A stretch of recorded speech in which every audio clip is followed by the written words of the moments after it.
500.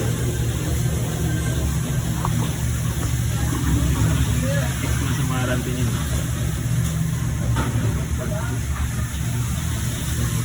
Dalawang kayo pwede. Tatlo na ako. 5 o 7. Yung binibenta sa atin sana. Ginagamit na tayo. Yung sa nila mga ito ginagamit eh. Pagpula-pula ko.